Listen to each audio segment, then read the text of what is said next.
We've all heard about the awakening of consciousness, and perhaps some are in that place right now.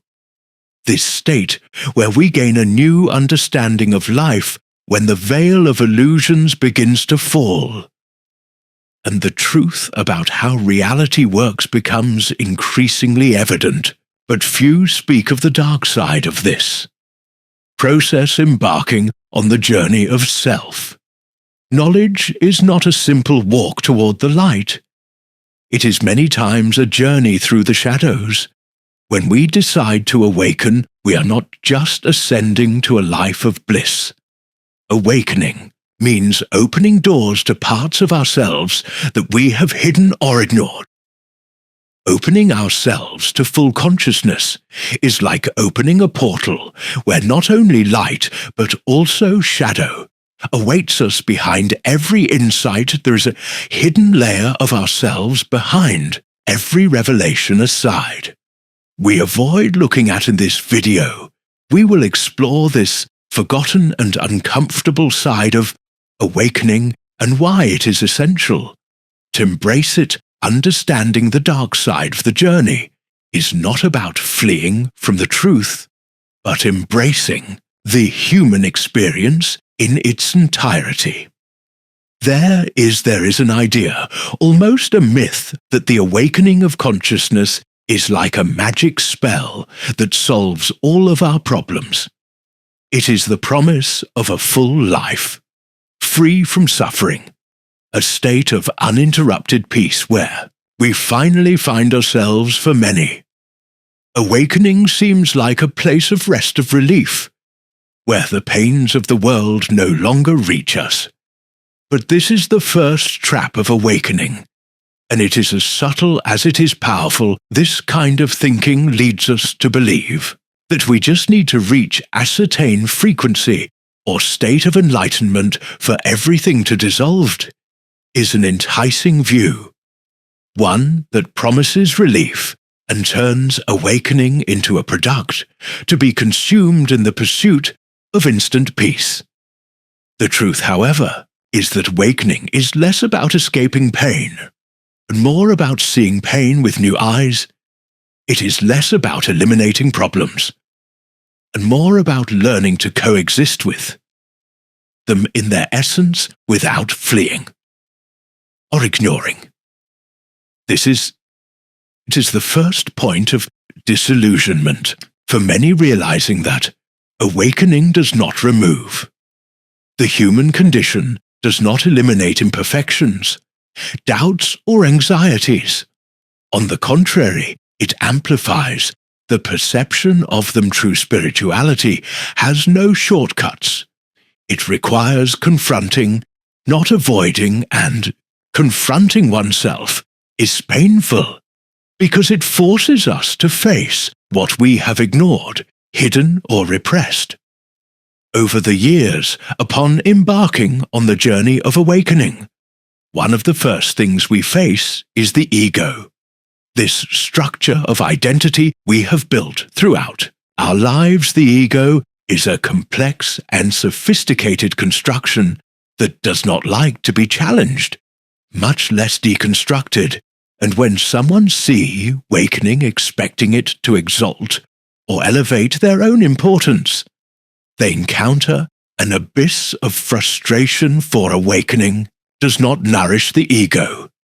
It reveals it in all its fragility. The ego clings to ideas such as I am special, I am evolving, I am above the illusions, and the spiritual journey becomes just another form of personal glorification. But true awakening does not grant a status of superiority. It demands a deep surrender.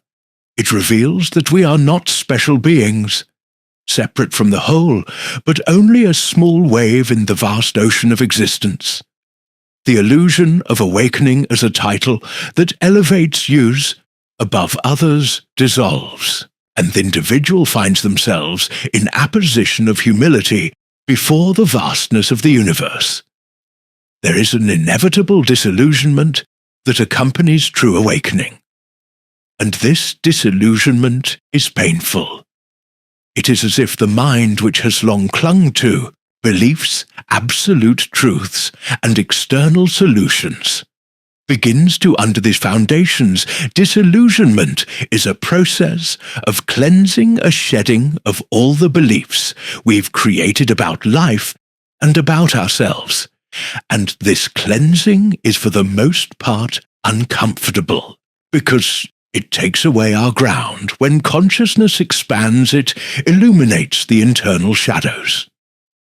The collection of everything we have, repressed, hidden, or denied about ourselves.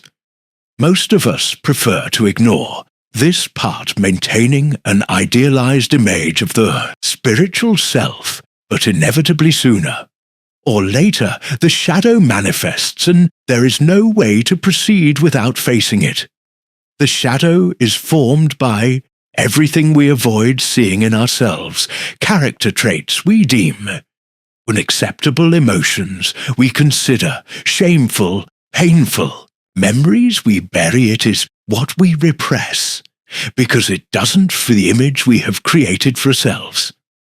What many forget is that by trying to ignore these parts, they don't disappear. On the contrary, they remain, latent, acting in our unconscious and influencing our choices, our relationships, our view of the world. Facing the shadow means coming into contact with aspects that may be disturbing, but that are also powerful, and more importantly, the shadow holds valuable parts of our vital energy. Unconsciously, you spend part of your vital energy or chi keeping your skeletons in the closet, and this, in the long run, can have terrible consequences. Many believe that shadow work is just a compliment on the spiritual journey. However, facing the dark side is the very path. When we dive into the shadow, we find traits that often contradict our self-image: envy, jealousy, resentment, arrogance, insecurity. It is painful to realize that no matter how much we have sought to be good or spiritual, we still carry these emotions and impulses. This is the moment when we confront the self we thought we had, overcome that side we didn't want to. Connect still exists within, as the shadow often manifests most clearly in our relationships, each person we encounter, especially those who trigger strong emotional reactions in us, whether anger, fear, or even disproportionate attraction, is in some way a mirror of our own shadow. What bothers or fascinates us in others is often aspects of our own personality that we have ignored or rejected. This phenomenon is what Jung called projection, where repressed traits and feelings are projected onto us.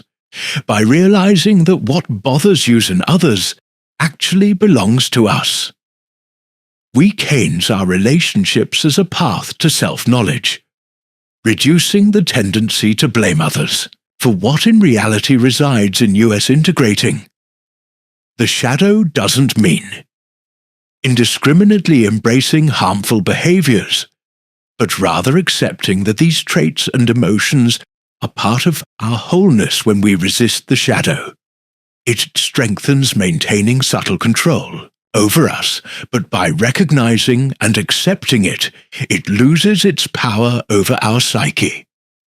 Jung said that the process of individuation, the search for self-knowledge and integration of the personality, is the path to wholeness and true transformation. Facing the shadow sets us free, because what we recognize loses its ability to dominate us. Aspects like anger or fear, when understood, become tools for self-knowledge. Anger, for example, can teach us about our boundaries, fear about the value of courage. This process makes us more compassionate with others as we begin to see their shadows without judgment, knowing that everyone has unspoken parts on the journey of awakening. The go reveals itself as a frequent obstacle. It is in a sense a mask created to protect our identity, and reinforcer importance. At the same time, the ego is the source of deep internal conflicts. Our mind, accustomed to constructing a solid and stable image of who we are, tends to resist the transformations that awakening brings. This resistance is natural, but to move beyond it, we need to understand how the ego functions and why it reacts with so much fear and control.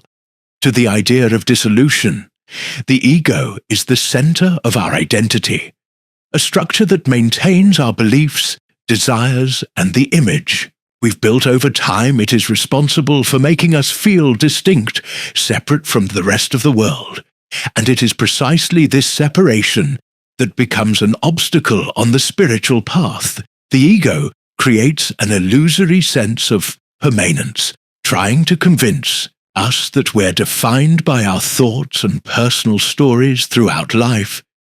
The ego strengthens through experiences and the need for protection.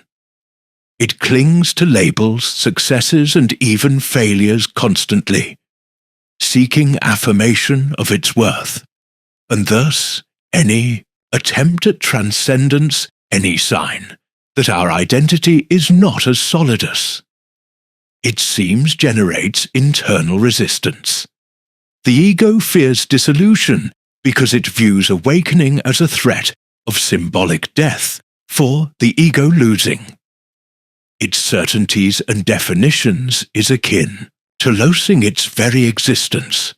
This fear generates enormous internal resistance. When faced with the invitation to expand consciousness, the ego responds with defensive thoughts and emotions. Fears out anger.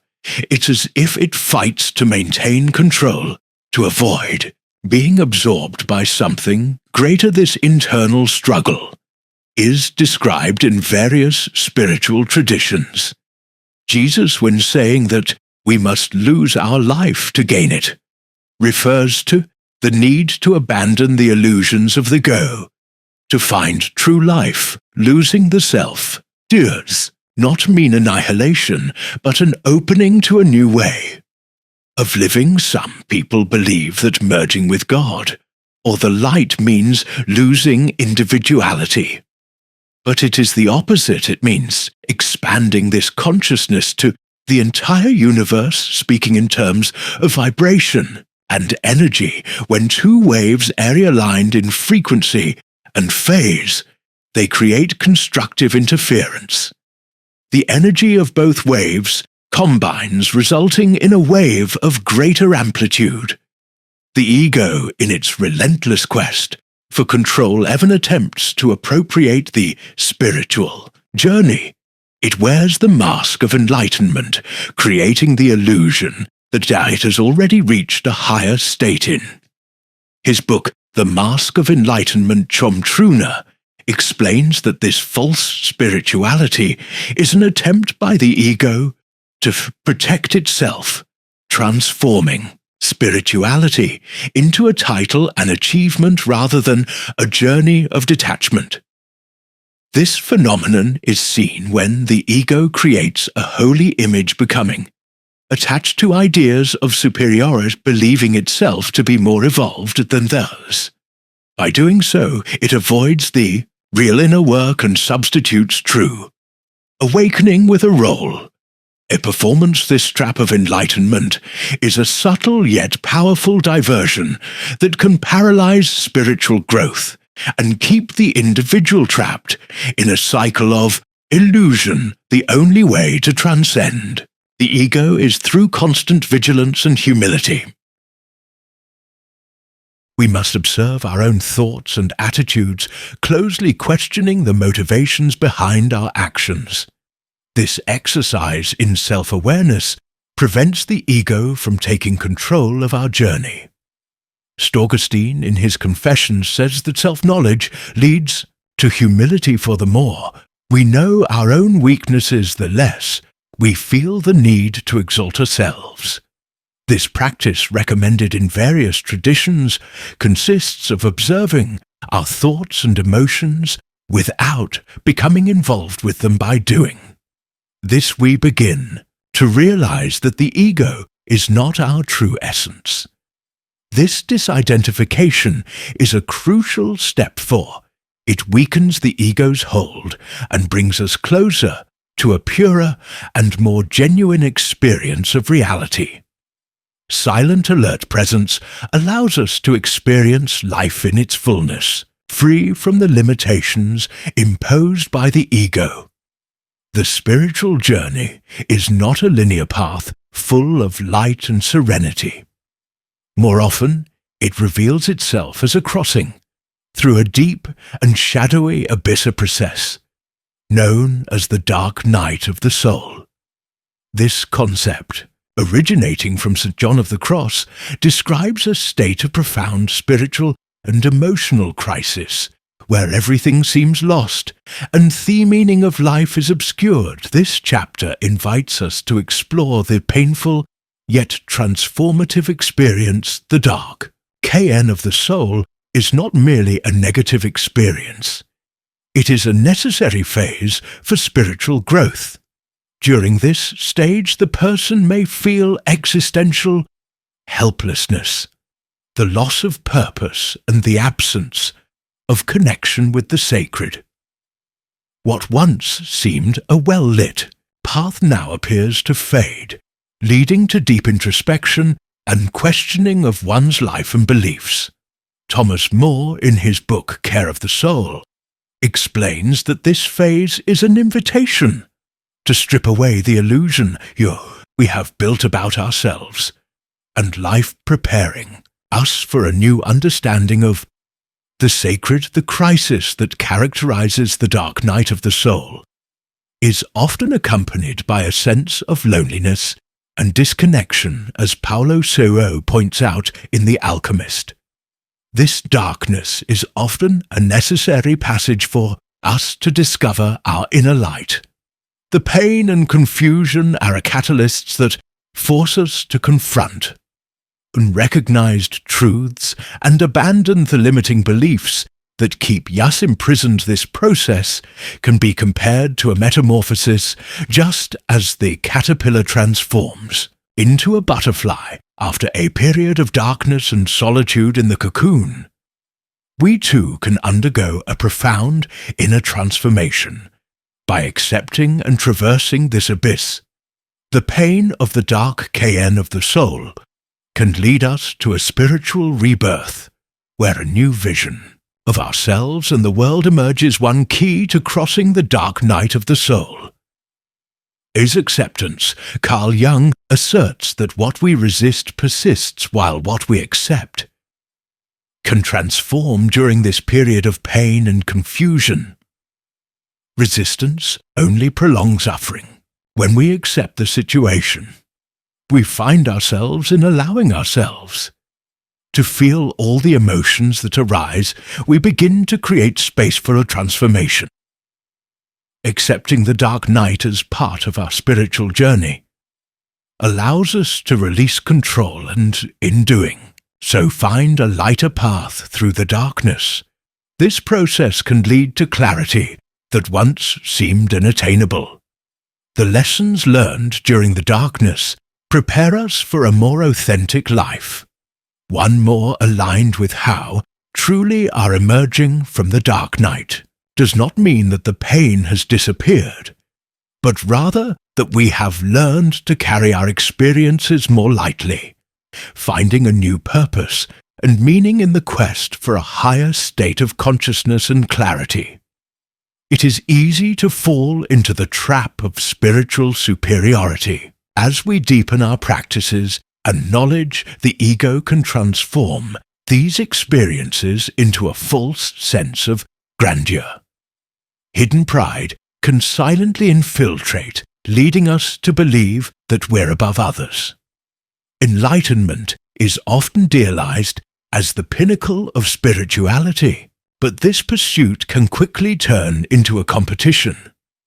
Osho, in The Revolution of Consciousness, emphasizes that when enlightenment becomes a matter of status, we move away from its true purpose.